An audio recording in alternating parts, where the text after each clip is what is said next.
नमस्कार साथियों।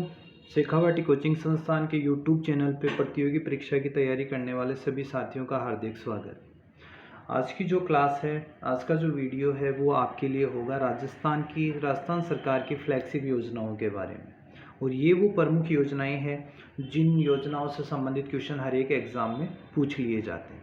तो बिना ज़्यादा समय वेस्ट किए स्टार्ट करते हैं आज की पहली योजना। राजस्थान सरकार की सबसे पहली और सबसे अनूठी योजना जो हर जन जन तक पहुंचती है, उस योजना का नाम है मुख्यमंत्री चिरंजीवी स्वास्थ्य बीमा योजना।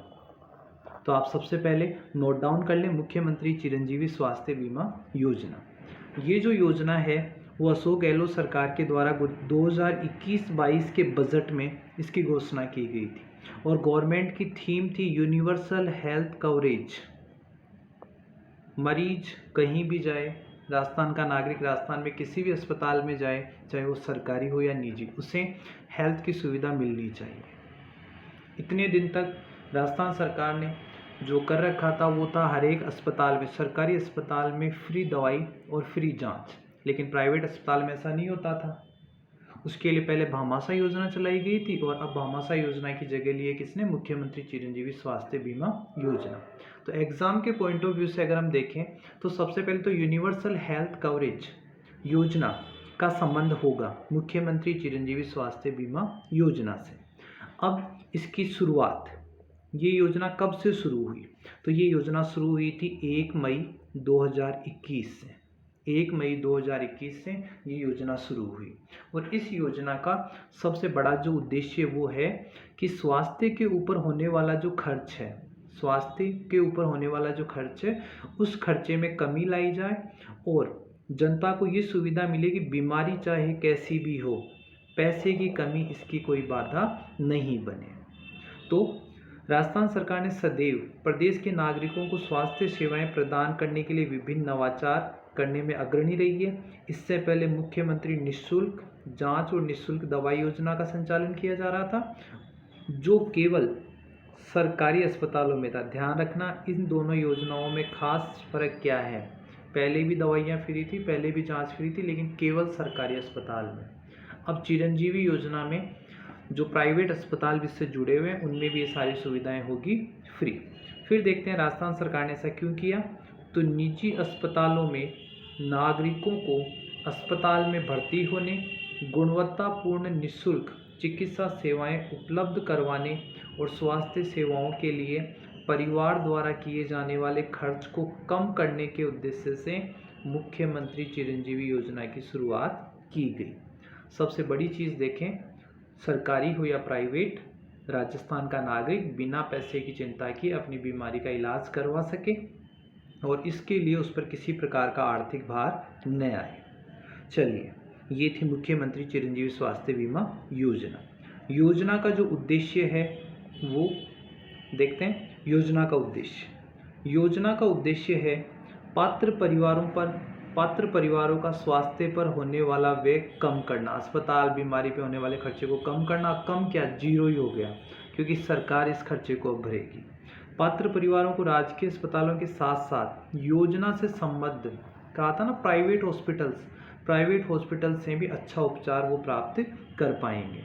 और इस योजना में कवर होने वाले जो परिवार है उनको बीमारियों का निःशुल्क इलाज उपलब्ध करवाना। सेम बातें रिपीट हो रही है। ओके, आगे देखते हैं इस योजना का लाभ कौन कौन उठा सकता है। इस योजना का लाभ आखिर किसे किसे मिलेगा? तो इस योजना के लिए पात्र लोगों की बात करते हैं तो इसमें 2 श्रेणियां हैं। पहली श्रेणी, जिनको निःशुल्क गवर्नमेंट निःशुल्क चिरंजीवी बीमा योजना लाभ प्रदान करेगी, और दूसरे वाले हैं सशुल्क, जिनको पैसे देकर इस योजना में शामिल होना पड़ेगा। तो सबसे पहले फ्री में ये योजना किसके लागू होगी? तो राज्य सरकार, हालांकि बीमा है तो किस्त तो देनी पड़ेगी, लेकिन निःशुल्क श्रेणी वाले लोगों की 100% किस्त, उनके बीमे की जो किस्त है वो किस्त कौन भरेगी? राजस्थान सरकार भरेगी। तो निर्धारित श्रेणी के पात्र परिवारों के प्रीमियम का 100% भुगतान सरकार द्वारा किया जाता है। अब इसमें कौन कौन से निर्धारित परिवार हैं? सबसे पहला खाद्य सुरक्षा अधिनियम के अंतर्गत पात्र परिवार वे लोग जिन्हें राशन का गेहूँ 1 रुपये किलो, 2 रुपये किलो, 3 रुपये किलो या फ्री में मिलता है, वो सारे लोग चिरंजीवी योजना के पात्र हैं।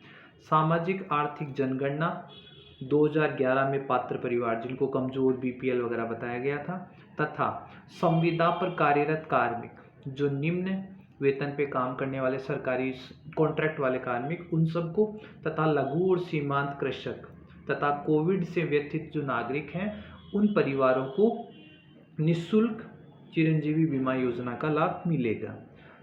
यानी कि इन लोगों की जो प्रीमियम होगी, जो किस्त होगी, उस किस्त का 100% किसके द्वारा भरा जाएगा? राजस्थान सरकार के द्वारा भरा जाएगा। अब इस श्रेणी में जो नहीं आते उन लोगों का क्या होगा? तो उसका सोल्यूशन भी निकाला है गवर्नमेंट ने कि ऐसे लोग जो उपरोक्त में किसी भी श्रेणी में नहीं आते, उपरोक्त में से किसी भी श्रेणी में नहीं आते, उन परिवारों वो परिवार भी मुख्यमंत्री चिरंजीवी स्वास्थ्य बीमा का लाभ उठा सकते हैं। वो भी जो निजी अस्पताल है उनमें इलाज करवा सकते हैं बिना खर्चे की चिंता किए। उसके लिए उन्हें 850 रुपये प्रति परिवार प्रति वर्ष, 850 रुपये प्रति परिवार प्रति वर्ष उन्हें भुगतान करना पड़ेगा। ध्यान रखना, 850 रुपये प्रति परिवार और प्रति वर्ष। हो सकता है परीक्षा में आपको कंफ्यूज करने के लिए प्रति माह कर दे इसको, ठीक है। तो 850 रुपये प्रति वर्ष प्रति परिवार अगर वो अपनी प्रीमियम जमा करवा देते हैं तो उन्हें भी सेम सुविधाएं प्राप्त होगी जो ऊपर वाली श्रेणी में प्राप्त हो रही थी। यहाँ पे एक चीज़ और ध्यान देने वाली है, क्या ये 850 रुपये ही उस बीमे की किस्त होती है? जो चिरंजीवी बीमा आप ले रहे हो, क्या उसकी किस्त अगर गवर्नमेंट नहीं देती तो क्या 850 रुपये होती है? जी नहीं। ध्यान देने वाली बात है, 850 रुपये उस किस्त का 50% ही होता है। उस किस्त का कितना होता है? 50% ही होता है। अगला जो 50% है, 850 रुपये प्रति परिवार प्रति वर्ष का भुगतान सरकार करती है। ऐसे नहीं है कि इनको फ्री दे दिया, इनके सारे पैसे लग रहे हैं, इनके भी आधे पैसे कौन दे रही है? स्टेट गवर्नमेंट दे रही है। तो ये कहा जाए चिरंजीवी बीमा योजना का लाभ प्राप्त करने के लिए अगर सारी किस्त हम जमा करवाएं तो कितने रुपए होगी? तो वो रुपए होगी 850 प्लस 850 यानी 1700 रुपये। 1700 रुपये अगर हम जमा करवाते तो सरकार को कुछ भी नहीं देना पड़ेगा, ठीक है।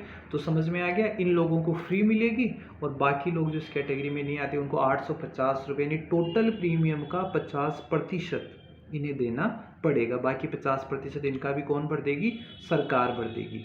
और ये करके हम प्राइवेट सरकारी अस्पतालों में सभी में सुविधा ले सकते हैं। हाँ जी, एक चीज़ और, ऐसे नहीं है कि आप केवल इलाज करवा सकते हो। इलाज के दौरान अगर आपको हॉस्पिटल में कॉटेज प्राइवेट रूम वो भी चाहिए तो वो भी आपको इस योजना के दौरान मिलेगा, ठीक है। आगे बढ़ते हैं, काफ़ी अच्छी योजना है। इस योजना में आवश्यक दस्तावेज जन आधार कार्ड कॉमन है। अब देखते हैं आखिर कितने रुपए तक का इलाज हम लोग करवा सकते हैं, वॉलेट राशि कितने रुपए तक का हम लोग इलाज करवा सकते हैं, तो उस कहानी को देखते हैं।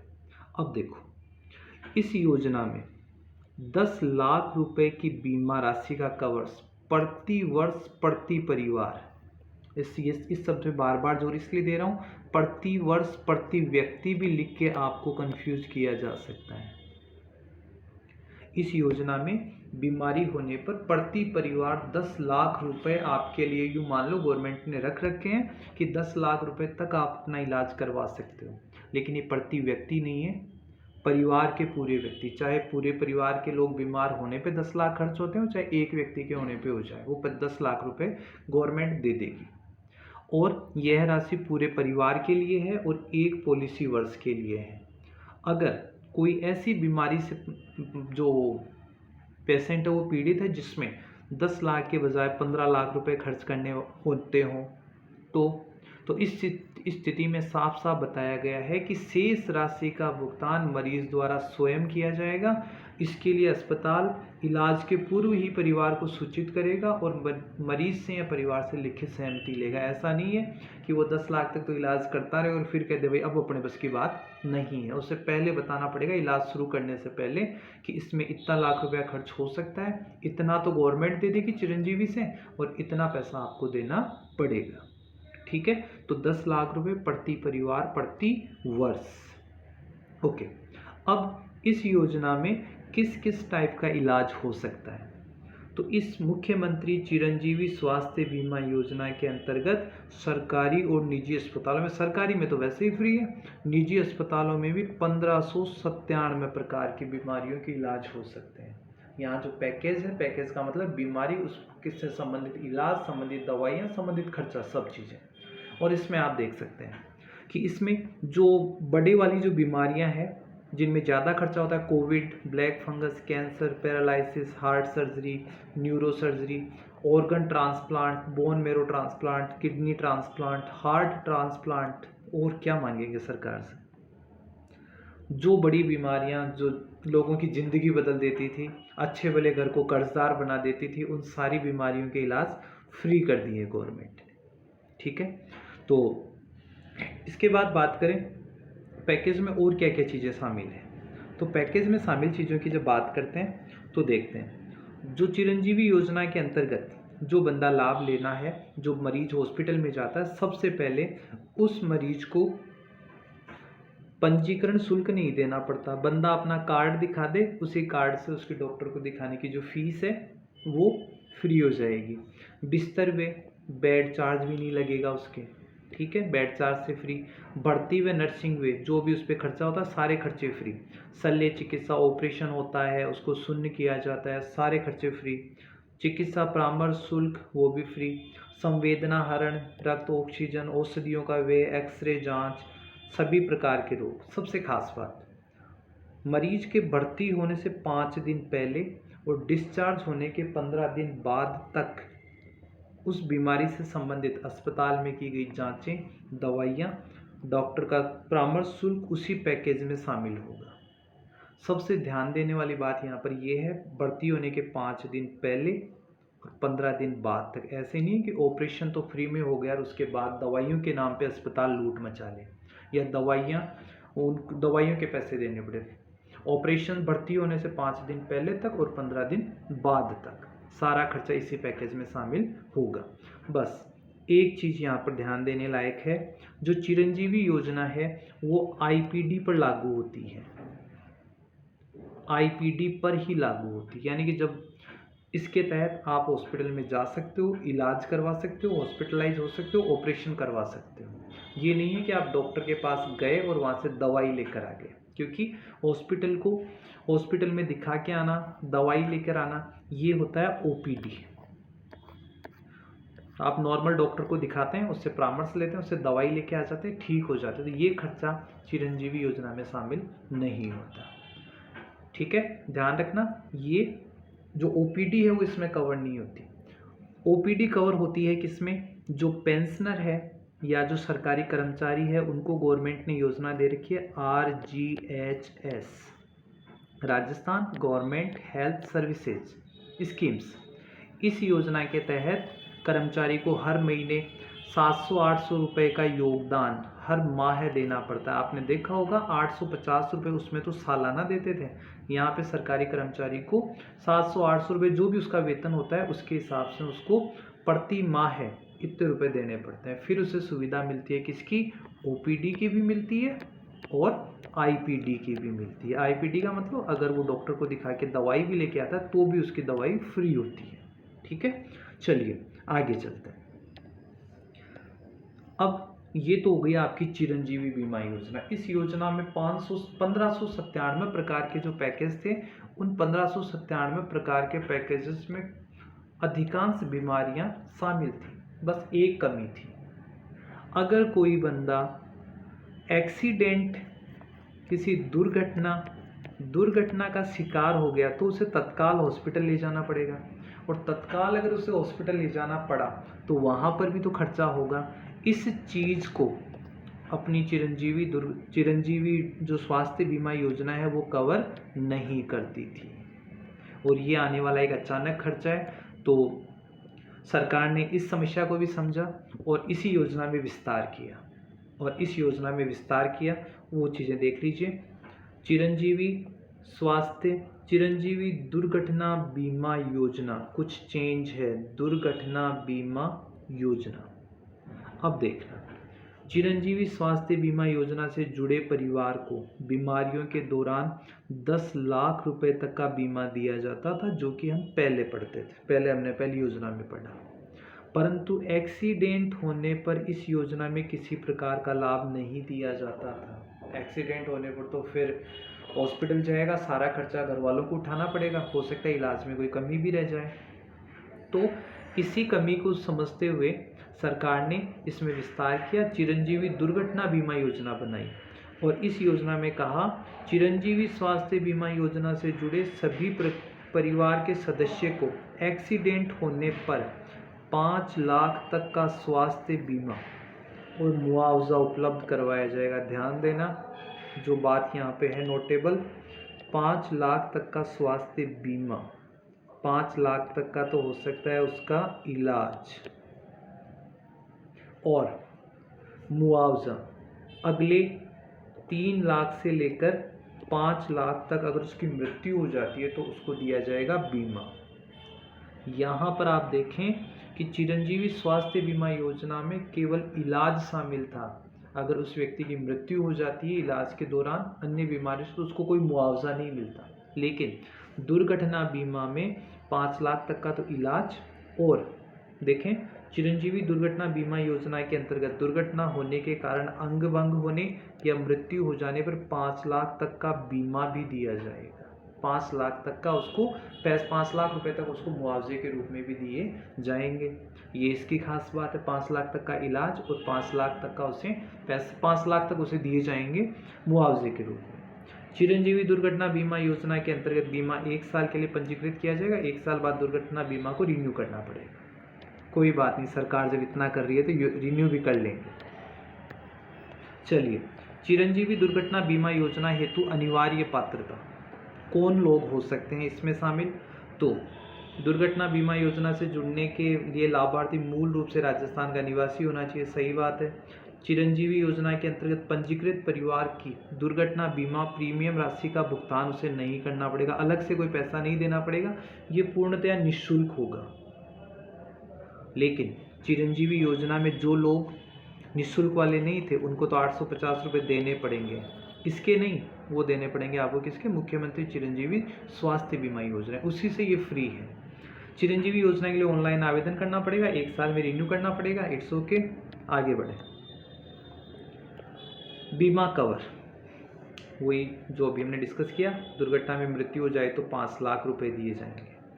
इलाज तो 5 लाख तक का है ही है, मृत्यु हो गई तो 5 लाख दिए हो जाएंगे। दुर्घटना में दोनों हाथ, दोनों पैर या दोनों आंखें, एक हाथ एक पैर, अगर कुछ भी अंग भंग होता है, स्थायी क्षति होती है तो 3 लाख, और ज़्यादा हुआ तो 3 से 5 लाख तक का उसे मुआवजा दिया जाएगा। तो ये थी अपनी मुख्यमंत्री चिरंजीवी स्वास्थ्य बीमा योजना और मुख्यमंत्री चिरंजीवी दुर्घटना बीमा योजना, दोनों ही बहुत शानदार योजनाएं हैं। इसके लिए राजस्थान सरकार धन्यवाद की पात्र है। उस हर एक गरीब को, हर एक व्यक्ति को जो स्वास्थ्य समस्याओं से पीड़ित था उसके लिए वरदान है। चलिए सरकार की अगली योजना की बात करते हैं। राजस्थान सरकार की जो अगली योजना है, मुख्यमंत्री अनुप्रति कोचिंग योजना। मुख्यमंत्री अनुप्रति कोचिंग योजना, मुख्यमंत्री अनुप्रति कोचिंग योजना, ये एक तरीके से अनुसूचित जाति, विशेष पिछड़ा वर्ग, जनजाति, अन्य पिछड़ा वर्ग व सामान्य वर्ग के बीपीएल परिवारों के विद्यार्थी जो प्रतिभावान हैं और विभिन्न प्रतियोगी परीक्षाओं की तैयारी करना चाहते हैं, उनको रहने खाने के लिए 40,000 रुपये तो देती है, रहने खाने के लिए और तैयारी करने के लिए। इसके अतिरिक्त इंस्टीट्यूट की जो फीस है वो फीस भी सरकार देती है। आगे हम पढ़ेंगे कौन से कोर्स के लिए क्या क्या फीस निर्धारित है। वो फीस भी देती है, साथ ही साथ 40,000 रुपये उन्हें देती है, किसके लिए? रहने खाने के लिए। तो कौन कौन पात्र हैं इसमें? SC, ST, OBC, EWS, BPL। उनको प्रतियोगी परीक्षा की तैयारी करने के लिए दिए जाएंगे 40,000 रुपये सालाना, और उसके लिए उस बच्चे का 10वीं या 12वीं में अच्छे अंकों से पास होना ज़रूरी है, क्योंकि मेरिट बेस ये छात्रवृत्ति है, अधिकतम नंबर वाले बच्चों को चुना जाता है। 2021-22 में इसकी शुरुआत हुई थी। उस पिछले साल केवल 10,000 बच्चों को ये छात्रवृत्ति मिली थी। इस बार इसका दायरा बढ़ाकर कितनी कर दिया गया? 15,000 छात्रवृत्तियाँ कर दी गई। तो यहाँ पे ध्यान देने वाली बात है, मुख्यमंत्री अनुप्रति कोचिंग योजना फ्री कोचिंग करवाती है प्रतिभावान बच्चों को, जो SC के, ST के, OBC के, EWS के, BPL के विद्यार्थी होते हैं। कितने रुपए देगी? 40,000। पिछले साल कितने लोग लिए थे? 10,000 विद्यार्थियों को लिया था। इस बार कितने विद्यार्थी लिए? 15,000 विद्यार्थी इन्होंने लिए हैं। ठीक है, इसकी पात्रता देख लेते हैं, कौन कौन इस योजना का लाभ उठा सकता है। तो इसमें पात्र होने के लिए वही आर्थिक रूप से कमजोर जिसकी वार्षिक आय 8 लाख रुपए से कम हो। दायरा इतना बड़ा रखा है कि अधिकांश लोग इसमें आ सकते हैं। इवन सरकारी कर्मचारी के बच्चे भी आ सकते हैं जिनकी इनकम कम होती है। इसके अलावा अनुसूचित जाति, जनजाति, अन्य पिछड़ा वर्ग, इसके बारे में डिस्कस कर चुके हैं। अल्पसंख्यक, आर्थिक वर्ग के कमजोर विद्यार्थी, राजस्थान का निवासी होना अनिवार्य है, और पे मैट्रिक्स लेवल 11 तक के सरकार के कार्मिक भी, उनके बच्चे भी इस योजना का लाभ उठा सकते हैं, क्योंकि पे लेवल 11 जो दे रखा है, इसमें इस लेवल पे काम करने वाले कर्मचारी की जो वार्षिक आय है वो 8 लाख से मोस्टली कम ही होती है। इसलिए पे लेवल मैट्रिक्स ये कोई आपके याद करने का इश्यू नहीं रहेगा। आपको तो SC, ST, OBC ये याद रखना है, EWS। ओके, आगे बढ़ते हैं।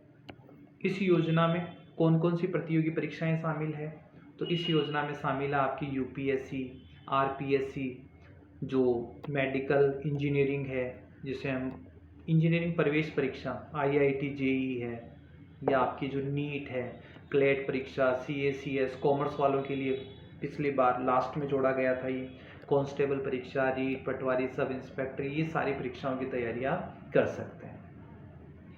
इन परीक्षाओं की बात करें, इसके साथ थोड़ी सी और इसकी डिटेल देखते हैं।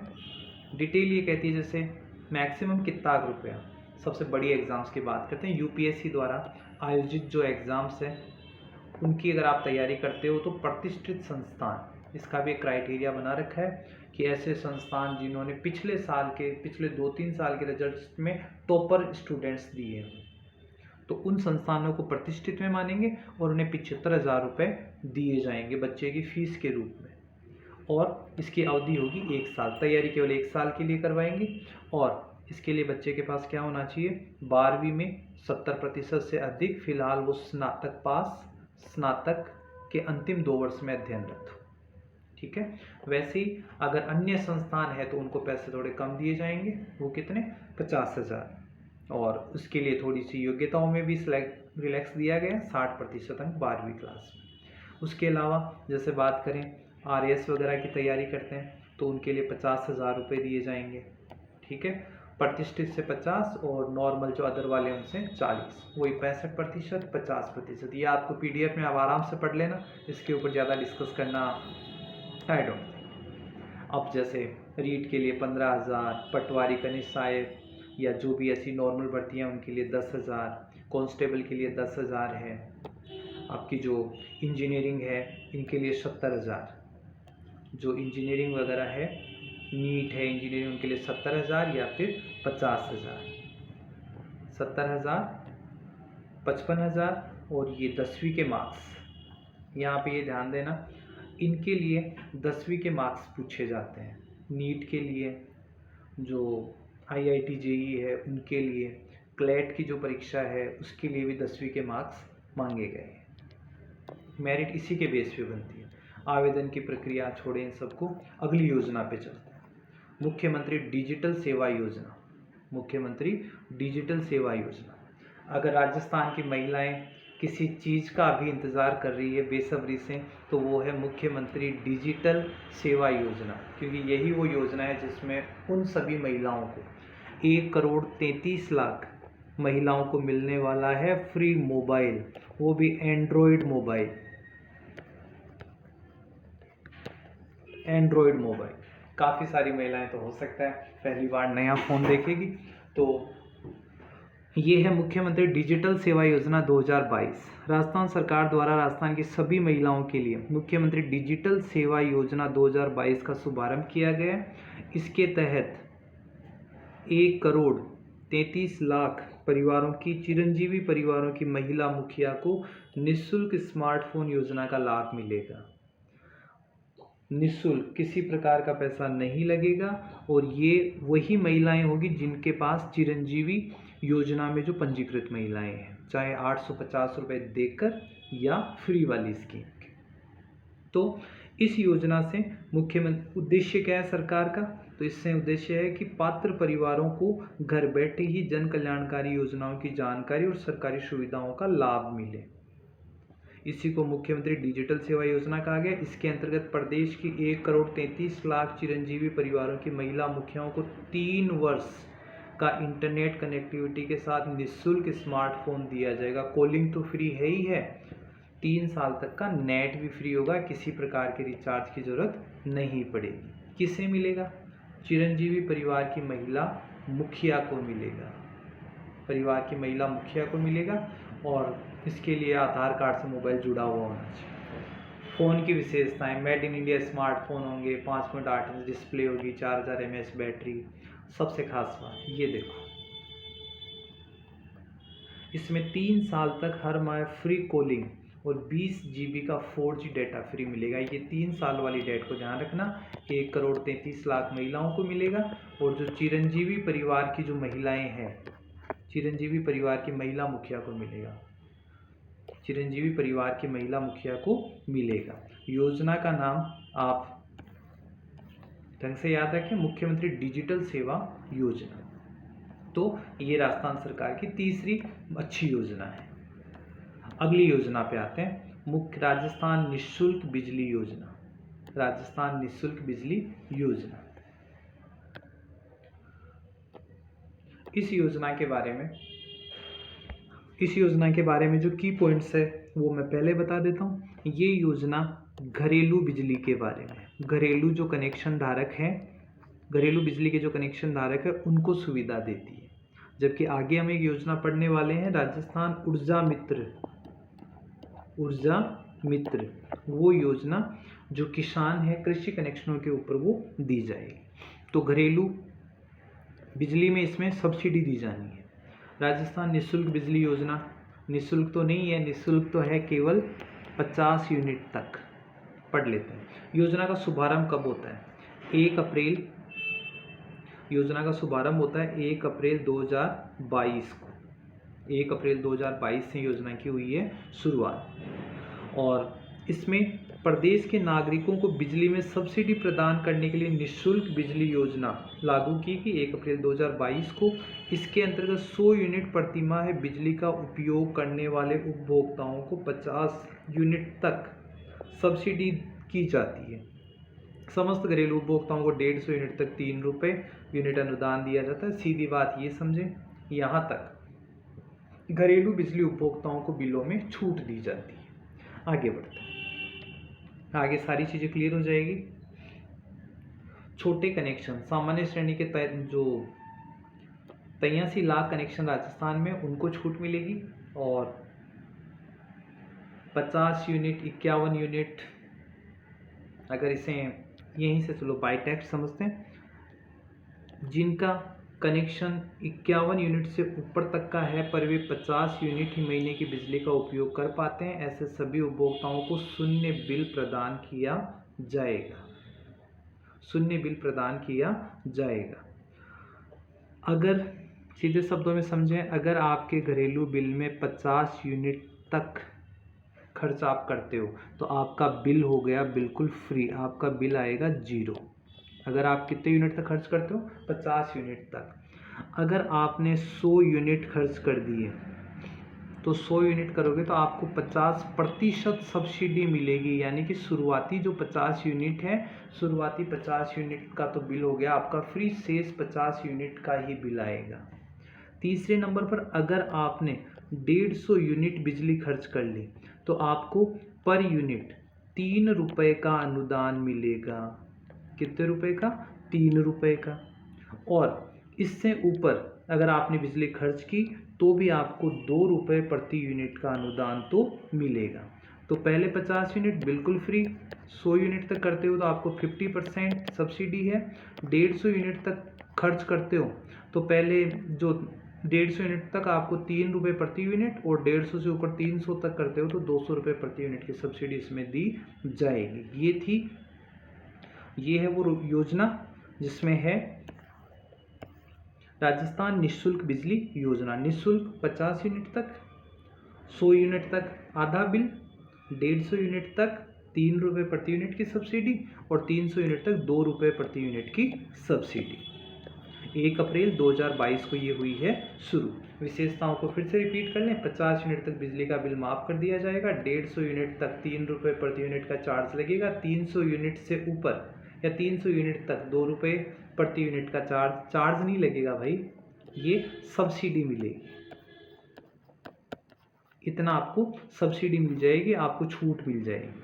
सभी परिवारों को बिजली बिल में सब्सिडी प्रदान की जाएगी, चाहे कोई हो, कम करे ज़्यादा करे, कुछ ना कुछ तो ज़रूर मिलेगा। तो ये है आपकी राजस्थान निःशुल्क बिजली योजना। चलिए अगली योजना लेते हैं।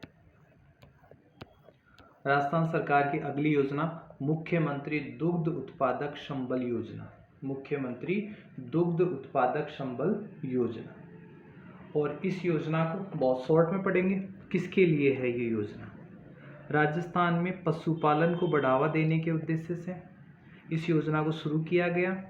इस योजना में पशुपालकों को दूध बेचने पर 5 रुपये प्रति लीटर के हिसाब से, हाल ही में वनपाल में प्रश्न पूछा गया था कितने लीटर का अनुदान दिया जाता है, तो 5 रुपये प्रति लीटर, 5 रुपये प्रति लीटर का अनुदान दिया जाएगा। और कब दिया जाएगा? जब वो सरकार द्वारा अधिकृत डेयरी के ऊपर अपना दूध बेचेंगे तब। ठीक है, 5 रुपये प्रति लीटर मुख्यमंत्री दुग्ध उत्पादक संबल योजना के तहत हर दूध विक्रेता को दिए जाएंगे। बस यही क्वेश्चन इसका काम का है। 5 रुपये प्रति लीटर का की सब्सिडी, बोनस मिलेगा। सब्सिडी नहीं, बोनस कह सकते हैं। आवेदन के लिए पात्रता राजस्थान का नागरिक हो और पशुपालक हो। ऐसा नहीं दूध किसी का बेचे कोई और 5 रुपये ले ले, वो पशुपालक होना चाहिए। इसमें 500 करोड़ का सरकार का बजट है। बजट तो आखिर हर चीज़ पे खर्च होता ही है। 10,000 डेयरी की स्थापना भी, 5 रुपये प्रति लीटर का अनुदान, जांच गुणवत्ता। हाँ, 1% यहाँ पे आपके लिए फिर टंका हो सकता है। सभी दुग्ध उत्पादकों को सहायता दी जाएगी जो दूध बेचेगा। 5 रुपये की अनुदान राशि उनके बैंक खातों में पहुँचा दी जाएगी। युवाओं को रोजगार उपलब्ध कराने की दृष्टि से प्रदेश में 10,000 डेयरी बूथों की स्थापना की जाएगी। दुग्ध उत्पादन को हर स्तर पर बढ़ावा दिया जाएगा। आधुनिक लैब, ये देखें, सभी ग्राम पंचायतों में नंदीशाला का निर्माण करवाया जाएगा।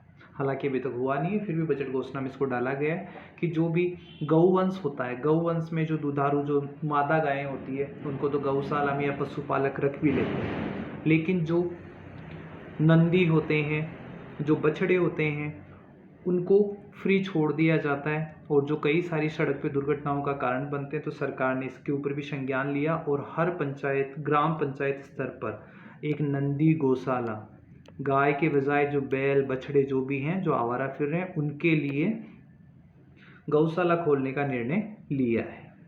बहुत अच्छा कदम है। आगे बढ़ते हैं। अगली योजना राष्ट्रीय खाद्य सुरक्षा मिशन। राष्ट्रीय खाद्य सुरक्षा मिशन, जिसके तहत गरीब व पात्र परिवारों को बहुत कम गुणवत्ता, बहुत कम पैसे के ऊपर अनाज उपलब्ध करवाया जाता है ताकि कोई भूखा न सोए। इस अवधारणा को जिंदा रखने के लिए, इस अवधारणा को साबित करने के लिए बात करते हैं इसकी भी। सरकार ने जो 2013 में जो अधिनियम पारित किया, उसके तहत प्रत्येक नागरिक को गरिमापूर्ण जीवन जीने और लोगों को वहनीय मूल्यों पर अच्छी गुणवत्ता का खाद्यान्न पर्याप्त मात्रा में उपलब्ध करवाने के लिए, वह नहीं मात्रा, एक बिल्कुल सही रिजनेबल रेट के ऊपर अच्छी क्वालिटी का खाद्यान्न खाने का प्राप्त हो सके। इसके लिए सरकार क्या करती है, जो खाद्यान्न का वितरण करती है।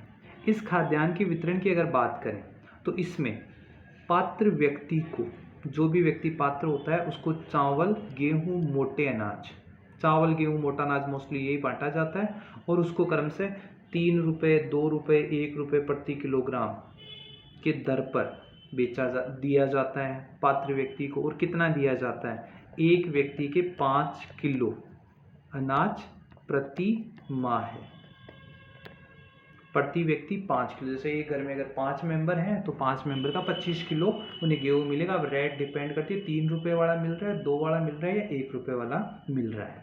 और इसके तहत जो अंत्योदय जो परिवार हैं, जो अत्यंत गरीब परिवार है, उन लोगों को 35 किलोग्राम तक, उन्हें 35 किलोग्राम खाद्यान्न प्रति परिवार प्रति माह प्राप्त होता है, उन्हें ऐसा दिया जाता है। इसमें BPL, APL सभी प्रकार के लोग शामिल हैं। इसमें 1 रुपये किलो गेहूं योजना, ये योजना भी इसी तरीके की योजना है जिसमें गेहूं 1 रुपये किलो सरकार देगी किनको, पात्र परिवारों को।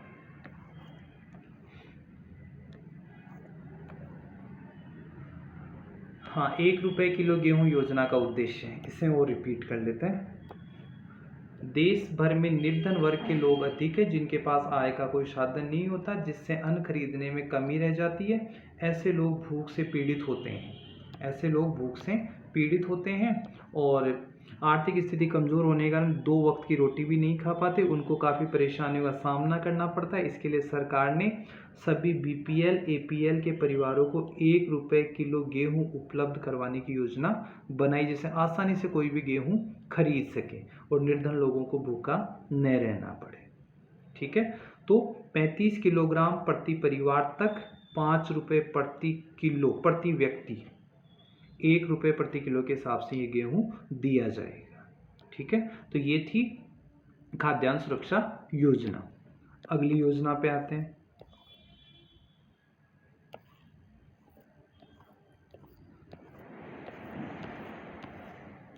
मुख्यमंत्री किसान मित्र ऊर्जा योजना।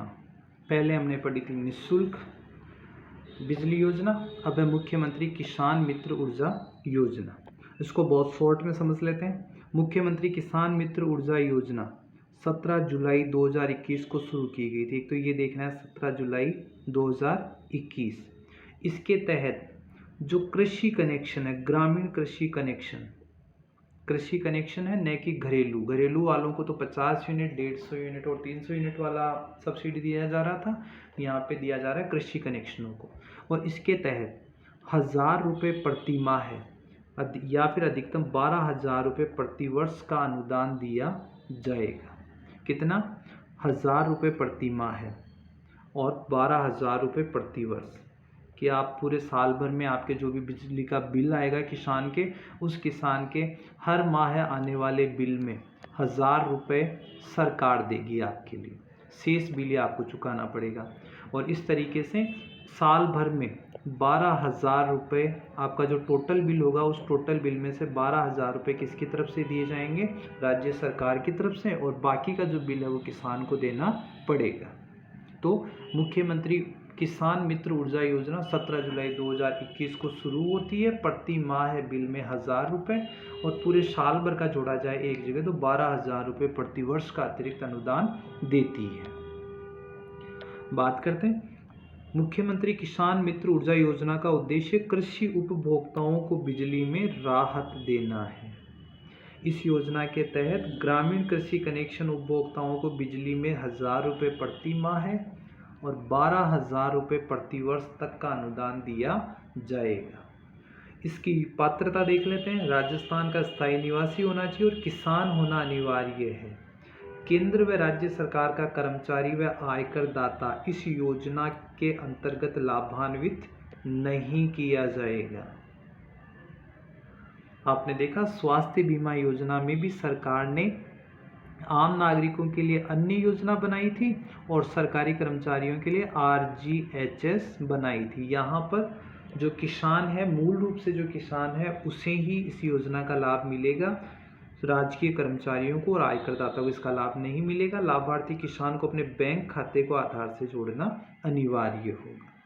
ठीक है, तो ये थी आपकी मुख्यमंत्री किसान मित्र ऊर्जा योजना। किसान से ध्यान रखना, किसानों के लिए है। किसान से मतलब किसानों के लिए हर बिल में कितने रुपए देंगे? 1000 रुपये की सब्सिडी आ जाएगी। चलिए अगला क्वेश्चन, अगली जो स्कीम है वो लेते हैं। पालनहार योजना। पालनहार योजना, सबसे पहले आप इसके नाम से ही पता लगाने की कोशिश करें कि आखिर क्या होगा। पालनहार वो होता है जो किसी बच्चे को जन्म देने वाले माता पिता के अलावा कोई व्यक्ति, किसी रिश्तेदार के द्वारा उस बच्चे का लालन पालन पोषण किया जाए, वो व्यक्ति कहलाएगा पालनहार। अब सरकार ये जिम्मेदारी समझती है कि कोई भी ऐसा दुर्भाग्यशाली अगर कोई बालक है तो उसको पालने का बोझ, उसको पालने की जिम्मेदारी सरकार की भी बनती है। तो सरकार क्या करती है, जो भी उस बच्चे को पालता है उस बच्चे के लिए कुछ न कुछ राशि मासिक तौर पर उस पालनहार को दी जाती है, और यही योजना कहलाती है पालनहार योजना। देखिए इस योजना में कौन लोग पात्र हैं, इस योजना में आखिर कौन से लोग पात्र हैं। तो देखो इस योजना में 0 से 18 वर्ष तक के विशेष देखभाल और संरक्षण वाले बालक बालिका इसके लिए पात्र हैं। इसके तहत आने वाले बालक बालिकाओं की देखभाल और पालन पोषण की व्यवस्था परिवार के अंदर ही किसी निकटतम रिश्तेदार या परिचित व्यक्ति द्वारा की जाती है। भाई जो भी बालक है तो बालक बालिका है, उसका पालन पोषण तो उसका रिश्तेदार या परिवार वाला ही करेगा, और वही व्यक्ति, देखभाल करने वाला व्यक्ति क्या कहलाएगा? पालनहार कहलाएगा। बालक बालिका के आर्थिक शैक्षणिक, अब देखना सरकार पैसा क्यों देती है, सरकार पैसा देती है उस बालक बालिका के आर्थिक सामाजिक शैक्षणिक विकास को सुनिश्चित करने के लिए मासिक देती है। ये भी ध्यान रखना, हर महीने पैसा देती है और हर महीने इसके लिए पैसा देती है कि भाई परिवार का बालक है, रिश्तेदारी का अगर कोई बालक है वो इन स्थितियों में पड़ गया है तो जिम्मेदारी तो सबकी बनती है, सरकार भी अपनी जिम्मेदारी समझती है। ध्यान रखना कब तक दिया जाएगा पालनहार? 0 से 18 तक। किसको दिया जाएगा? पालनहार को। पालनहार कौन? जो उसे पालने वाला है। क्यों दिया जाएगा? ताकि उस बालक बालिका के आर्थिक सामाजिक शैक्षणिक विकास सुनिश्चित हो सके, पैसा उसमें कहीं आड़े नहीं आए। इस योजना में कौन कौन से बालक बालिका पात्र होंगे, किस किस को इस योजना का लाभ मिल सकता है? देखें सबसे पहले 0 से 3, सबसे पहले 0 से 3 आयु वर्ग के बच्चों को 500 रुपये प्रति माह दिए जाएंगे। 500 रुपये प्रति माह दिए जाएंगे, और इसके लिए आंगनबाड़ी पर जाना भी जरूरी नहीं होगा। लेकिन जब बच्चा 3 साल से 6 साल का हो जाता है तो भी उसे 500 रुपये दिए जाएंगे पुराने प्रावधान के अनुसार, लेकिन उसको आंगनबाड़ी पे जाना जरूरी है, क्योंकि आंगनबाड़ी पे सरकार ने ऐसी सुविधाएं कर रखी होती है जहाँ पे इन बच्चों को पाला जा सके, दिन दिन में तो इनकी देखभाल की जा सके। स्कूल में प्रवेश होने के पश्चात 18 वर्ष की आयु होने तक 1000 रुपये प्रति माह दिए जाएंगे, लेकिन इसके लिए बच्चे को भी स्कूल जाना जरूरी होगा। ठीक है, ये था पुराना जो अब से पहले जो चला करता था वो 500 रुपये और 1000 रुपये हुआ करता था। और अगर पालनहार, उस बच्चे को पालने वाली कोई माता विधवा है या नाता जो मतलब नाते गई हुई अगर कोई माता है तो 2000 रुपये अतिरिक्त और दिए जाएंगे। लेकिन ये जो सारा सिनेरियो था वो पुराना सिनेरियो है, वर्तमान में इसमें अमेंडमेंट कर दिया गया और अब पालनहार योजना के लिए 2 ही कैटेगरी रखी गई है, 0 से लेकर 6 तक 1500 रुपये प्रति माह है। देखें 0 से 6 आयु वर्ग के बच्चों की सहायता राशि 500 से बढ़ाकर कितनी कर दी गई है? 1500 रुपये, और 6 से 18 वर्ष तक के बच्चे के लिए 1000 से बढ़ाकर कितनी कर दी गई? 1000 से बढ़ाकर 2500 रुपये प्रति माह कर दी गई। ध्यान रखना प्रति माह है, न कि प्रति वर्ष। 500 के बजाय 1500 मिलेंगे, 1000 के बजाय 2500 रुपये प्रति माह मिलेंगे। अब देखते हैं इस योजना में पात्र कौन होता है, किस किस बच्चे को पात्र माना गया और उसके लिए पालनहार योजना चलाई जाती है। नंबर 1, अनाथ बच्चे जिनके माता पिता नहीं हो। ऐसे बच्चे जिनके माता पिता मृत्युदंड या आजीवन कारावास की सजा मिल चुकी हो, वो अपने बच्चों को नहीं पाल सकते। निराश्रित पेंशन की पात्र विधवा माता के बच्चे, ऐसी माता जो विधवा है उसे केवल पेंशन ही मिलती है, और पेंशन भी कौन सी, सरकारी वाली नहीं, कर्मचारियों वाली नहीं, सरकार वाली जो पेंशन है, उसके अलावा कोई उसके पास आय का साधन नहीं हो। HIV एड्स पीड़ित माता पिता के बच्चे, कुष्ठ रोग से पीड़ित माता पिता के बच्चे, नाता जाने वाली माता पिता के बच्चे, विशेष योग्यजन माता पिता के बच्चे जो विकलांग वगैरह हैं, तलाकशुदा या परित्यक्ता महिला के बच्चे, और सिलिकोसिस पीड़ित माता पिता के बच्चे। गवर्नमेंट ये मानती है इन स्थितियों में बच्चों को पाला जाना आसान नहीं होता, तो उन बच्चों को पालने की जिम्मेदारी पहले तो किसी परिवारजन को दी जाए, किसी रिश्तेदार को दी जाए, और सरकार क्या करेगी, उसके लिए कुछ आर्थिक सहायता, सरकार उसके लिए आर्थिक सहायता बराबर प्रदान करती रहेगी, जो 0 से 6 साल तक 1500 रुपये और 6 से 18 साल तक के लिए 2500 रुपये प्रति माह तक दी जाएगी। ठीक है, तो ये थी अपनी पालनहार योजना। पालनहार योजना के लिए जो जो डॉक्यूमेंट्स हैं वो अपने एग्जाम का विषय नहीं होगा। बात करते हैं अगली योजना की, मुख्यमंत्री राजश्री योजना। मुख्यमंत्री राजश्री योजना काफ़ी दिनों से चलने वाली काफ़ी अच्छी योजना है। इस योजना के बारे में हम कुछ ज़्यादा सोचेंगे। देखें, मुख्यमंत्री अशोक गहलोत जी के द्वारा बालिकाओं के प्रति समाज में सकारात्मक सोच विकसित करने एवं उनके स्वास्थ्य और शैक्षणिक स्तर में सुधार के लिए मुख्यमंत्री राजश्री योजना लागू की गई। पहली बात तो पुत्री के जन्म लेते ही घर वालों को लगना चाहिए कि लक्ष्मी आई है।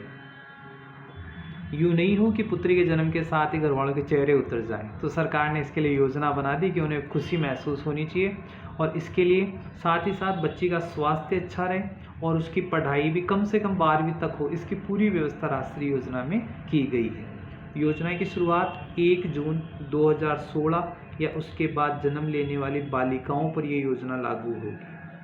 राष्ट्रीय योजना में वो बालिकाएं पात्र होगी जिनका जन्म 1 जून 2016 या उसके बाद हुआ हो।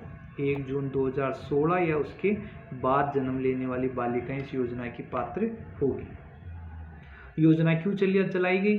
बालिका जन्म के प्रति सकारात्मक वातावरण तैयार करना, बालिकाओं के लालन पालन, शिक्षा, स्वास्थ्य मामले में होने वाले लिंग भेद को रोकना, बालिकाओं का बेहतर शिक्षण व स्वास्थ्य सुनिश्चित करना, संस्थागत प्रसव को बढ़ावा देकर मातृ मृत्यु दर में कमी लाना। एक चीज़ ध्यान देने वाली है, राष्ट्रीय योजना तभी लागू होती है जब सरकार द्वारा या तो सरकारी अस्पताल या सरकार द्वारा अधिस्वीकृत अस्पताल में प्रसव करवाया जाता है और वहाँ पर कन्या जन्म लेती है तो ही। ठीक है। बालिका शिशु मृत्यु दर में कमी लाना, घटते बाल लिंगानुपात को सुधारना, विद्यालयों में नामांकन व ठहराव सुनिश्चित करना। आगे हम देखेंगे कि इसकी राशि प्राप्त करने के लिए, इस योजना की राशि प्राप्त करने के लिए लड़की का 12वीं क्लास तक पढ़ना भी जरूरी है और बालिकाओं को समाज में समानता का अधिकार दिलाना। ये राष्ट्रीय योजना की कुछ बातें हैं। राष्ट्रीय योजना में कितना पैसा किस किस समय पर मिलता है ये आप थोड़ा ध्यान दें। बालिका जन्म से लेकर 18 वर्ष तक कुल 50,000 रुपये की सहायता दी जाती है। कुल 50,000 रुपये की सहायता दी जाती है, वो भी विभिन्न अंतराल पर दी जाती है, ऐसे नहीं एक साथ देते। अब वो अंतराल में आप एक चीज़ याद रखें, राष्ट्रीय योजना 1/6/2016 1/6/2016 सेम डेट आ रही है, 1/6/1/6 बीच में 2। ठीक है, 1/6/2016 से ये योजना लागू हुई। तो इसमें पैसा मिलता है कितना? 50,000। कितना मिलेगा? 50,000। लेकिन कितनी किस्तों में मिलेगा ये क्वेश्चन हो सकता है आपके लिए, नया क्वेश्चन ये हो सकता है कितनी किस्तों में मिलेगा। तो आप देखिए किस्तें कितनी है भाई? 6 किस्तों में पैसा मिलेगा। और 6 किस्तों में कैसे? पहली किस्त जन्म के समय, अगर आप उस निर्धारित अस्पतालों में बच्ची का जन्म होता है, जन्म के समय उसे 2,500 रुपये दे दिए जाते हैं।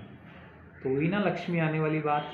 दूसरी किस्त 1 वर्ष का टीकाकरण पूर्ण होने पर 2,500 रुपये दे दिए जाते हैं। यानी 1 साल की हो गई तो उसको 2,500 रुपये, लेकिन कब? टीकाकरण पूर्ण होने पर, यानी बच्ची का जन्म अच्छी जगह पर हो गया, व्यवस्था कर दी सरकार ने, उसके टीके, विभिन्न बीमारियों से लड़ने के टीके लग जाने चाहिए, तब पैसा मिलेगा। अब उसके बाद जब बच्ची प्रवेश करती है राजकीय विद्यालय में पहली क्लास में, तो पहली क्लास में उसको मिलेंगे 4,000 रुपये। इसका मतलब बच्ची को पढ़ाएंगे भी, क्योंकि पैसा तो तभी मिलेगा। अब बच्ची को चौथी किस्त कब मिलेगी? जब वो 6वीं क्लास में प्रवेश कर लेगी, तब उसे 5,000 रुपये मिलेंगे। इसका मतलब 5वीं तक पढ़ाना, पर 6वीं क्लास तक पढ़ाना होगा। अब अगली योजना देखो, 5वीं किस्त उसे कब मिलेगी? देखना, 5वीं किस्त 10वीं क्लास में मिलेगी। 5वीं किस्त 10वीं क्लास में मिलेगी, 11,000 मिलेगी। 5वीं किस्त 10वीं क्लास 11,000 मिलेगी। यहीं पे काम नहीं खत्म हो गया। अब भी अगर वही बालिका राजकीय विद्यालय से, ध्यान रखना, राजकीय विद्यालय और सरकारी अस्पताल, दो चीज़ें, राजकीय विद्यालय और सरकारी अस्पताल, दोनों चीज़ें ज़रूरी है, और कन्या का जन्म लेना ज़रूरी है। तो राजकीय विद्यालय में 12वीं उत्तीर्ण करने पर 25,000 रुपये मिलेंगे। अब तो बच्ची को पढ़ाया ही जाएगा, सरकार की जो मंशा है वो पूरी होगी कि बालिका का जन्म, उसका टीकाकरण, उसकी पढ़ाई 12वीं तक, और हर बार उसके लिए किसी न किसी प्रकार का उपहार, ये सब सुनिश्चित करती है राजश्री योजना। तो राजश्री योजना बालिकाओं के स्वास्थ्य, शिक्षा और सर्वांगीण विकास के लिए है। यहाँ पे एक चीज़ और बता दूँ, ये जो प्रश्न ये पूछा जा सकता है आपसे कि राजश्री योजना की पहली दूसरी किस्त किसके द्वारा दी जाती है, और चौथी से 6वीं किस्त किसके द्वारा दी जाती है। तो ध्यान देना, पहली किस्त अस्पताल में, यानी स्वास्थ्य विभाग, दूसरी किस्त टीकाकरण, इसका मतलब भी क्या होगा? स्वास्थ्य विभाग। लेकिन बाकी की चारों किस्तों में हॉस्पिटल का कोई रोल नहीं है। अब ये देगा बालिका, जो छात्रवृत्ति वाला जो विभाग है, महिला एवं बाल विकास विभाग होगा, वो इस बाकी की किस्तों का भुगतान करेगा। महिला और बाल विकास विभाग करेगा इसका भुगतान। ठीक है। अगर प्रश्न ये पूछे कितनी किस्तें दी जाती है, 6, कितने रुपए दिए जाते हैं, तो टोटल 50,000। कब चालू हुई? तो 1/6 यानी 1 जून 2016 को की गई, और 6 किस्तें दी जाती है। पहली तो स्वास्थ्य विभाग के द्वारा, लास्ट वाली 4 किस्तें महिला एवं बाल विकास विभाग के द्वारा। आई होप समझ में आ रहा होगा आपके। अगर आपको वीडियो और क्लास अच्छी लग रही हो तो चैनल को लाइक, शेयर और सब्सक्राइब जरूर करें, ताकि मैं भी आपके लिए और अच्छी क्लासें ला सकूं। योजना की पात्रता, योजना में पात्र वही देखो, 1, 6, फिर 1, फिर 6, 1/6 को राष्ट्रीय योजना शुरू होती है। इसके बाद जन्म लेने वाली लड़कियों को ये सुविधा मिलेगी। कितनी किस्तें मिलेगी? 6 किस्तें। ओके, कितना पैसा मिलेगा? 50,000 टोटल, 2,500, फिर 4,000, फिर 5,000, फिर 11,000, फिर 25,000। तो ये हो गया। और प्रथम किस्त का लाभ संस्थागत प्रसव के आधार पर प्रदान किया जाएगा, किंतु दूसरी किस्त का लाभ लेने से पूर्व आधार व जन आधार कार्ड की प्रति उपलब्ध करवाना आवश्यक होगा। चलिए आगे देखते हैं। योजना का लाभ राजस्थान के मूल निवासी प्रसूता को मिलेगा। ओके, ये सारी चीज़ें हम रिपीट कर चुके हैं।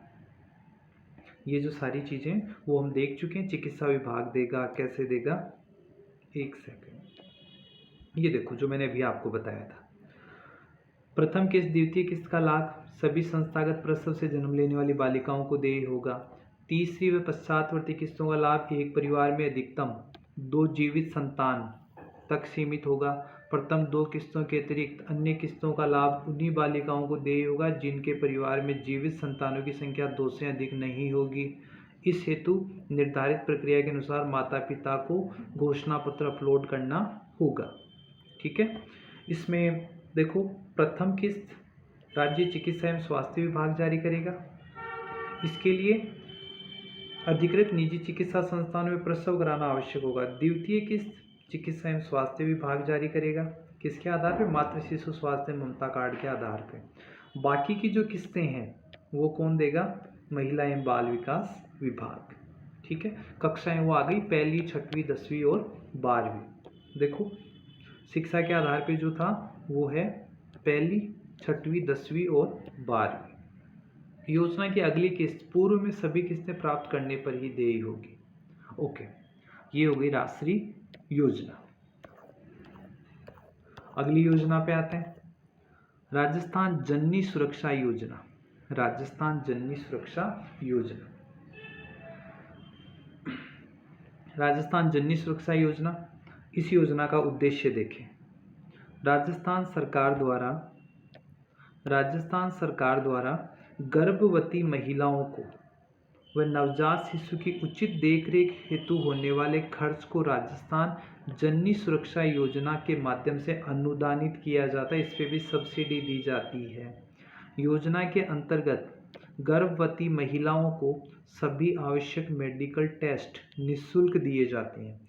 हॉस्पिटल पहुंचाने के लिए निःशुल्क एम्बुलेंस की व्यवस्था होती है। प्रसव के उपरांत भी आर्थिक सहयोग दिया जाता है। प्रसव के दौरान भी आर्थिक सहयोग दिया जाता है।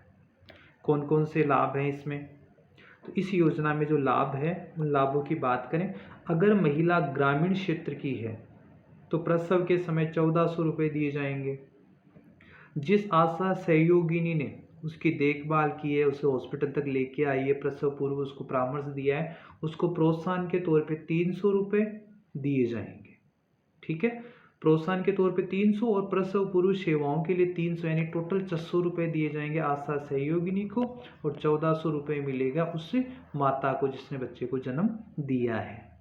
शहरी क्षेत्र में ये राशि कितनी है? 1000 रुपये। अगर शहरी क्षेत्र की महिला तो उसको प्रसव पर 1000 रुपये, और परामर्श और सेवा करने वाली आशा सहयोगिनी को 200 और 200 400 रुपये दिए जाएंगे। अगर बीपीएल परिवार की महिलाएं जो घर पर भी अपना प्रसव करवाती है उसको भी 500 रुपये तो सरकार देगी। ठीक है, अब इस योजना के लिए पात्रता। इस योजना के अंतर्गत सभी वर्ग की महिलाएं, चाहे वो SC ST OBC किसी प्रकार की कोई वर्ग डिसाइड नहीं किया गया, सभी वर्ग की महिलाएं चिकित्सा संस्थानों अथवा मान्यता प्राप्त निजी संस्थाओं पर प्रसव करवाती हो, ऐसी महिलाएं। महिला की उम्र, गर्भवती महिला की उम्र 19 साल या उससे अधिक होनी चाहिए। सरकारी अस्पताल या किसी निजी संस्थान में जाना होगा जिसे सरकार द्वारा अधिसूचित किया गया हो, क्योंकि ये जो पैसा है 1400 रुपये वाला, या चाहे राष्ट्रीय योजना के शुरुआती 2500 रुपये, ये आपको प्रसव के समय, प्रसव के बाद हाथों हाथ दे दिए जाते हैं। दिए कब जाएंगे? जब सरकार ऑलरेडी ये पैसा उन संस्थानों को देकर रखती है। और कौन से हॉस्पिटलों को देकर रखती है? जो सरकार द्वारा अधिसूचित होते हैं या सरकारी होते हैं। ठीक है, उसके बाद यह लाभ केवल 2 बच्चों तक दिया जाएगा। जब सरकार 2 बच्चों वाली योजना को बढ़ावा देना चाहती है तो सारी सुविधाएं 2 बच्चों तक। बीपीएल परिवार में घर पर प्रसव होने पर भी ये पैसा दिया जाएगा, अन्य को नहीं दिया जाएगा, केवल बीपीएल के लिए। चलिए, इस योजना का प्रमुख उद्देश्य मातृ मृत्यु दर व शिशु मृत्यु दर में कमी लाना, संस्थागत प्रसव को बढ़ाना। सरकार चाहती है कि जब हॉस्पिटल में डिलीवरी होगी तो न तो माता के स्वास्थ्य को खतरा होगा न बच्चे को खतरा होगा। यही इस योजना का प्रमुख उद्देश्य है। चलिए अगली योजना लेते हैं।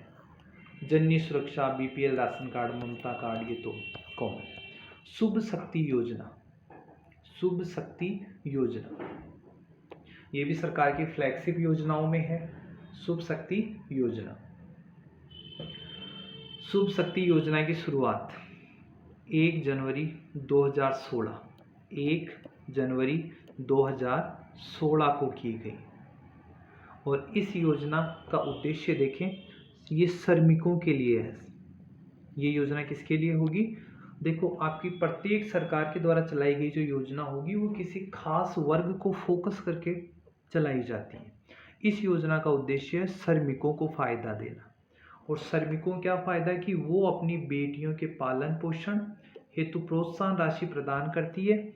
इससे राज्य की महिलाओं बालिकाओं के आत्मनिर्भर सशक्त बनाने के लिए जारी किया गया है। इस योजना के अंतर्गत आवेदकों को शिक्षा पूरी करने, अपने खुद के व्यवसाय की शुरुआत करने, बेटी की शादी करने हेतु महिला आवेदक महिला या बेटी होगी, उसे कुल 55,000 रुपये दिए जाएंगे। 55,000 रुपये की एकमुश्त सहायता दी जाएगी। ध्यान रखना, राजश्री में दिए जाते हैं 50,000 रुपये। राजश्री में दिए जाते हैं कितने हज़ार? 50,000 शुभ शक्ति योजना में दिए जाते हैं 55,000, लेकिन किसे मिलेगा? जो श्रमिक की बेटी है, वह लड़की, वह बालिका जिसके पिता के पास श्रमिक कार्ड होगा, लेबर कार्ड होगा। ठीक है, तो उसे मिलेंगे 55,000 रुपये, जिससे वो अपनी बेटी की शादी में, बेटी की शिक्षा में, उसके विकास के लिए खर्च कर पाएगा। इस योजना में पात्रता क्या होगी? कौन कौन व्यक्ति इसके लिए पात्र होगा? तो इसमें पात्र होगा सबसे पहले श्रमिक, और श्रमिक भी कौन सा? श्रमिक कार्डधारी श्रमिक। आवेदन हेतु बालक बालिका के माता पिता श्रमिक होने चाहिए, जिन्होंने कम से कम 1 वर्ष श्रमिक के रूप में कार्यरत रहा हो, और उनके पास श्रमिक होने का प्रमाण पत्र होना चाहिए। श्रमिक होने का प्रमाण पत्र होना चाहिए। योजना का लाभ उठाने वाली महिला, लाभार्थी महिला अविवाहित होनी चाहिए, क्योंकि अविवाहित है तभी तक वह अपने पिता पर आश्रित होगी और पिता का श्रमिक होना जरूरी है। लाभार्थी महिला की आयु 18 वर्ष से कम नहीं होनी चाहिए। यह श्रमिक की अधिकतम 2 बालिग बेटियों को सहायता दी जा सकती है, लेकिन उस बालिका का कम से कम 8वीं पास होना जरूरी है। ये प्रश्न आपके लिए हो सकता है। शुभश्री योजना का लाभ उठाने के लिए, शुभ शक्ति योजना का लाभ उठाने के लिए बालिका की न्यूनतम शिक्षा क्या होनी चाहिए? तो न्यूनतम शिक्षा है 8वीं पास, और उम्र कितनी? 18 साल। राजस्थान का नागरिक हो, लाभार्थी की बेटी का बैंक में खाता हो, अधिकतम 90 दिन तक हिताधिकारी के पास कम से कम 90 दिन तक उसने काम किया हो। जो भी पंजीकृत ठेकेदार होते हैं सरकार के पास, जो रजिस्टर्ड जो ठेकेदार होते हैं, उस ठेकेदार के पास निर्माण श्रमिक के रूप में काम किया हुआ होना चाहिए। इस चीज़ की एंट्री उसके श्रमिक कार्ड में भी होनी चाहिए। देखें, इस योजना के तहत धनराशि लाभार्थी के निर्माण श्रमिक प्रमाणित होने के बाद ही दी जाएगी, हर किसी को नहीं दी जाएगी। एक अन्य शर्त, लाभार्थी के पास मकान है तो इट्स ओके, उसमें शौचालय होना आवश्यक है। ये थी शुभ शक्ति योजना का लाभ, वही वाली बातें, श्रमिक परिवार की महिलाओं बेटियों को प्रदान किया जाएगा, और इसमें अविवाहित बालिका को 55,000 रुपये दिए जाते हैं। 1 जनवरी 2016 को योजना की शुरुआत की गई थी। ये थी शुभ शक्ति योजना। अगली योजना पे आता हूँ, IM शक्ति उड़ान योजना। IM शक्ति उड़ान योजना, ये भी सरकार की फ्लैगशिप योजनाओं में है। महिलाओं और बालिकाओं के लिए को फोकस करके योजना बनाई गई है। इस योजना को अगर हम एक लाइन में समझें तो ये है 45 साल से कम उम्र, 45 वर्ष से कम उम्र की बालिकाएं, महिलाएं, उन महिलाओं को सरकार के द्वारा मुफ्त सैनिटरी नैपकिन वितरित किए जाने हैं। 45 साल से कम उम्र की जो भी महिलाएं, बालिकाएं हैं, उन्हें सरकार मुफ्त में सैनिटरी नैपकिन देगी। ठीक है, वो ये सैनिटरी नैपकिन आंगनबाड़ी से, स्कूल से, या स्वास्थ्य की जो भी संस्था है वहाँ से निःशुल्क प्राप्त कर पाएगी। ये है IM शक्ति उड़ान योजना। 45 साल से कम उम्र की महिला, बालिका निःशुल्क सैनिटरी नैपकिन प्राप्त कर सकती है। देखते हैं, इनके टेक्स्ट को देखते हैं। सरकार ने महिलाओं के बेहतर स्वास्थ्य व स्वच्छता के लिए IM शक्ति उड़ान योजना की घोषणा की है। योजना के अंतर्गत सभी महिलाओं को मुफ्त सैनिटरी नैपकिन दिए जाएंगे। इस योजना का लाभ पहले सिर्फ स्कूल की छात्राओं को ही मिलता था, अब योजना का दायरा बढ़ा दिया गया, और अब इसमें राज्य की सभी वर्ग की सभी महिलाओं को इस योजना का लाभ मिल रहा है। महिलाओं की शारीरिक स्वच्छता के लिए जागरूक करना इसका प्रमुख उद्देश्य है। और तो निःशुल्क सैनिटरी नैपकिन फ्री दिया जाना है, ये इस योजना की मेन थीम आ गई। इस योजना में वही 45 वर्ष तक की महिलाएं, निःशुल्क सैनिटरी नैपकिन। देखो, महिलाओं की शारीरिक स्वच्छता, बेहतर स्वास्थ्य के प्रति जागरूक करना, 45 वर्ष तक की महिलाओं को निःशुल्क सैनिटरी नैपकिन प्रदान करना। ऐसा करने वाला देश का पहला राज्य राजस्थान है। महिलाओं की उम्र, महिलाएं या छात्राएं 45 वर्ष या उससे कम उम्र की महिलाएं इसके लिए पात्र होगी। ठीक है, दस्तावेज वगैरह छोड़ें, वो कहाँ से प्राप्त करेगी इन्हें? यह योजना में कोई आवेदन प्रक्रिया नहीं है। महिला निःशुल्क सैनिटरी नैपकिन राज्य किसी स्कूल, कॉलेज, आंगनबाड़ी केंद्र या स्वास्थ्य विभाग का जो भी कोई ऑफिस है वहाँ से प्राप्त कर सकती है। ठीक है, तो ये आपकी IM शक्ति उड़ान योजना, IM शक्ति उड़ान योजना। अगला है मुख्यमंत्री कन्यादान योजना। ये भी सरकार की फ्लैगशिप योजनाओं में है, मुख्यमंत्री कन्यादान योजना। अगर हम इससे पहले वाली योजनाओं की बात करें तो बालिकाओं के लिए एक योजना थी राजश्री। बालिकाओं के लिए एक योजना थी, कौन सी? राजश्री। और राजश्री योजना में पैसे मिल रहे थे कितने? 50,000। उसके बाद में हमने पढ़ा शुभ शक्ति योजना। शुभ शक्ति योजना, इसमें निर्माण श्रमिकों की पुत्रियों को दिए जाते थे कितने हजार रुपये? 55,000 रुपये। अब है मुख्यमंत्री कन्यादान योजना, और इस योजना में रुपए दिए जाएंगे। कन्यादान हमेशा एक बड़ी शुभ संख्या में होते हैं, 11,000, 21,000, 31, 41, 51। तो यहाँ पर मैक्सिमम 51,000 और न्यूनतम 31,000 रुपये दिए जाते हैं। तीनों का कंपैरिजन कर लें, राजश्री 50,000, शुभ शक्ति 55,000 और मुख्यमंत्री कन्यादान योजना 31 से लेकर 51,000 तक। चलिए योजना को देखते हैं, योजना के ओरिजिनल टेक्स्ट को देखते हैं। इस योजना के माध्यम से BPL परिवार, अंत्योदय परिवार, आस्था कार्डधारी परिवार, आर्थिक दृष्टि से कमजोर ऐसे परिवार जिसमें कोई कमाने वाला व्यक्ति नहीं हो, जिसमें कोई कमाने वाला व्यक्ति नहीं हो, या विधवा महिलाओं की कन्याओं को विवाह के लिए आर्थिक सहायता प्रदान की जाती है। प्रत्येक परिवार की केवल 2 कन्याएं इस योजना का लाभ प्राप्त करने की पात्र है, और कन्या की उम्र 18 वर्ष या उससे अधिक होनी चाहिए। वहाँ पर था निर्माण श्रमिक की पुत्री, जिन्हें शुभ शक्ति योजना के तहत 55,000 मिलते थे, और यहाँ पर है कमजोर वर्ग के परिवार, BPL, अंत्योदय, आस्था कार्डधारी, आर्थिक दृष्टि से या फिर विधवा माता पिता या जो कमाने वाला जिनके घर में नहीं है, उन कन्याओं को, घर की 2 कन्याओं को ये मुख्यमंत्री कन्यादान योजना के तहत सहायता मिल सकती है। योजना का उद्देश्य आर्थिक रूप से कमजोर परिवारों की कन्याओं के विवाह के लिए आर्थिक सहायता उपलब्ध करवाना। ध्यान रखना, शुभ शक्ति योजना विवाह के लिए आर्थिक सहायता नहीं थी। शुभ शक्ति योजना उन बालिकाओं के लिए अपना व्यवसाय या अपनी शिक्षा, अपने विकास पर खर्च करने के लिए थी, और ये है आर्थिक रूप से कमजोर परिवार की कन्याओं के विवाह के लिए आर्थिक सहायता। विवाह के लिए इकलौती आर्थिक सहायता है कन्यादान योजना, शुभ शक्ति है उनके डेवलपमेंट के लिए। ठीक है, योजना की विशेषताएं देखें। इसमें BPL, अंत्योदय, आस्था कार्ड, इनको आर्थिक सहायता दी जाएगी। आर्थिक दृष्टि से ऐसे परिवार जिनमें कोई कमाने वाला नहीं हो या विधवा महिला की 2 कन्याओं को इसका फायदा मिलेगा। परिवार में केवल 2 कन्याएं ही लाभ ले सकती है। जो भी सरकारी लाभ है वो केवल 2 संतानों तक सीमित है, 2 संतानों तक सीमित है। अब उपरोक्त सभी श्रेणी के परिवारों को उनकी बालिकाओं के विवाह हेतु आर्थिक सहायता के रूप में 31,000 से लेकर 51,000 रुपये तक राशि उपलब्ध करवाई जाएगी। 31 से 51 का क्या क्राइटेरिया होगा? मैंने कहा था कितना दिया जाएगा, अधिकतम 51, न्यूनतम 31।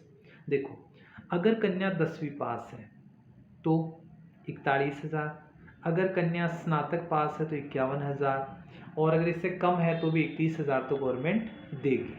तो ध्यान रखना, 41,000 10वीं पास को और 51,000 किसको? जो स्नातक हो, जो ग्रेजुएट हो।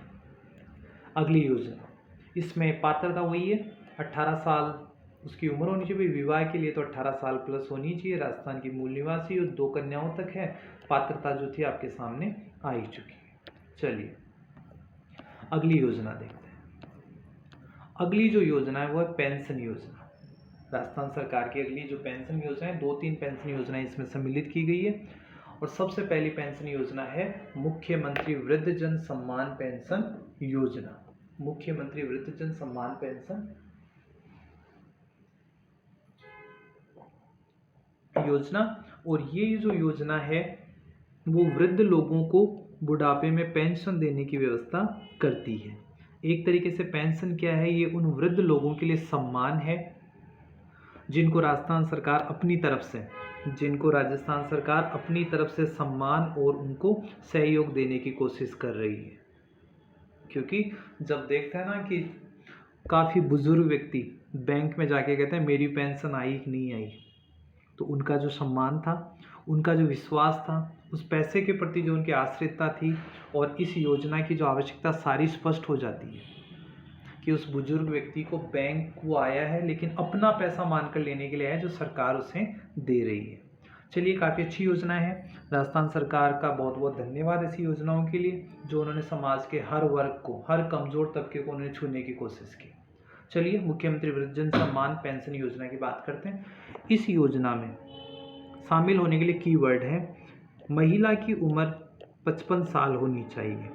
जो महिला है, फीमेल है, उसकी उम्र 55 साल होनी चाहिए। जो पुरुष है उसकी उम्र 58 साल से ऊपर होनी चाहिए। दोनों के पास कोई नियमित आय नहीं होनी चाहिए। नियमित आय नहीं होनी चाहिए। अगर होती भी है तो वो 48,000 रुपये से कम होनी चाहिए। 48,000 रुपये से कम होनी चाहिए। कोई अन्य प्रकार की पेंशन नहीं मिलनी चाहिए। वो व्यक्ति इस चीज़ के लिए पात्र है। कितना, रिपीट करेंगे मेरे साथ। पुरुष की उम्र कितनी, 55 साल। महिला की उम्र 55 साल, पुरुष की उम्र 58 साल। उनके पास आय का स्रोत नहीं होना चाहिए। अगर होता भी है तो 48,000 रुपये वार्षिक से कम होना चाहिए। ऐसे लोगों को ही पेंशन दी जाएगी। पेंशन का क्राइटेरिया, अगर उनकी उम्र 75 साल से कम है तो उन्हें 750 रुपये प्रति माह दिए जाएंगे। 750 पति को, 750 पत्नी को। परिवार में दोनों लोग पेंशन लेने के अधिकारी हैं अगर वो 55 और 58 साल से ऊपर हैं तो।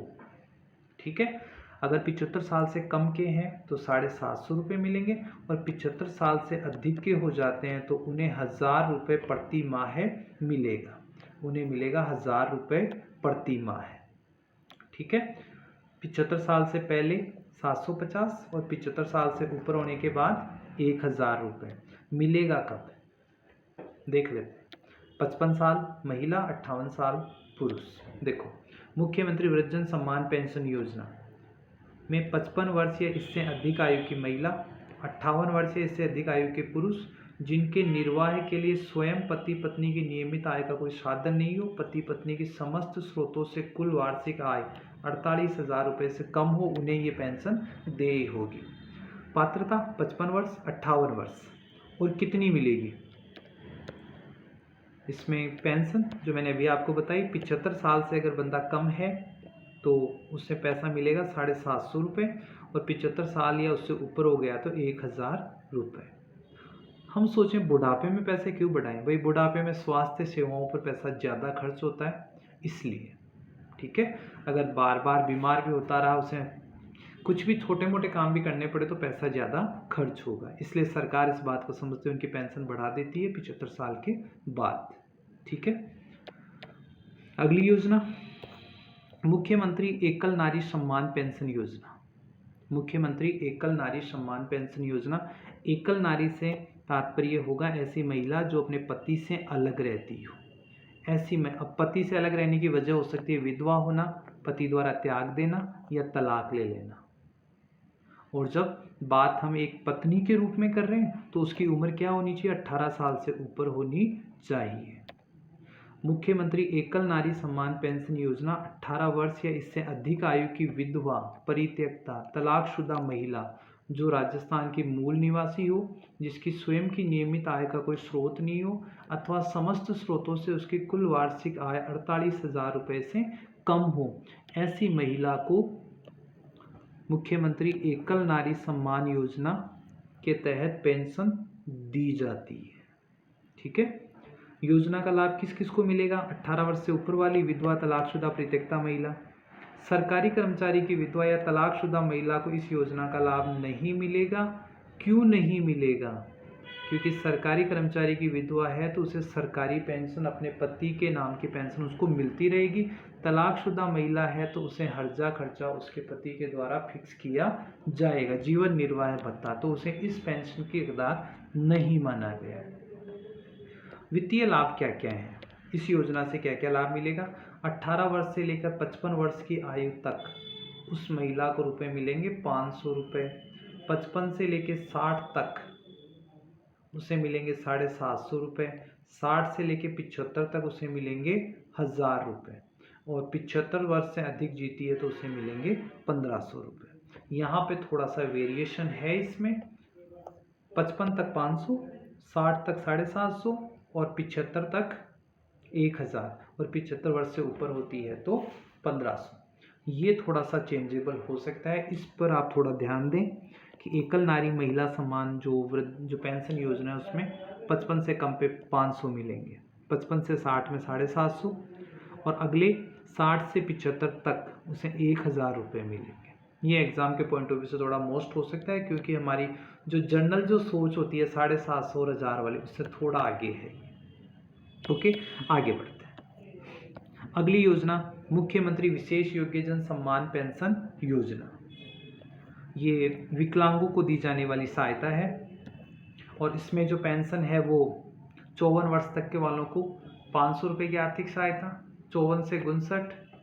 हालांकि मेरे हिसाब से ये एग्ज़ाम पॉइंट ऑफ व्यू से इतनी इम्पोर्टेंट नहीं होगी, और इसमें आप चाहें तो इसकी जो PDF है वो आपको चैनल के जो डिस्क्रिप्शन में इसका लिंक दे दूंगा, वहाँ से आप इस पूरी PDF को निकाल सकते हैं और आराम से पढ़ सकते हैं। ये बिल्कुल सरकारी अथेंटिक जो डॉक्यूमेंट है और इस डॉक्यूमेंट को आप बिल्कुल वेरीफाइड मान के आप इसे पढ़ सकते हैं। तो ये आज की क्लास में ये राजस्थान सरकार से संबंधित कुछ योजनाएं थी। हालांकि काफ़ी सारी योजनाएं सरकार संचालित कर रही है, लेकिन इनको फ्लैगशिप योजना कहा गया है। फ्लैगशिप जो सरकार को एक तरीके से सरकार के लोक कल्याणकारी रूप को दिखाने वाली ये योजनाएं हैं। इन योजनाओं के बारे में आज हमने डिस्कस किया। अगर आपको ये वीडियो, आज की जो क्लास, हमारा जो साथ, अगर ये आपको अच्छा लगा, एग्ज़ाम के पॉइंट ऑफ व्यू से ठीक लगा, तो आप लगातार इस चैनल पर से जुड़े रहें और चैनल को सब्सक्राइब करें, लाइक और शेयर करें। और आगामी दिनों में आने वाली जो भी एग्ज़ाम्स होगी उन एग्ज़ाम्स के से संबंधित उनके पॉइंट ऑफ व्यू से जो भी इम्पोर्टेंट होगा वो मैं आपके साथ शेयर करता रहूँगा। तो आज इसी के साथ धन्यवाद। आप लोगों ने इतनी देर क्लास ली, क्लास से जुड़े रहे और आगामी परीक्षाओं के लिए आपको हार्दिक शुभकामनाएं। धन्यवाद।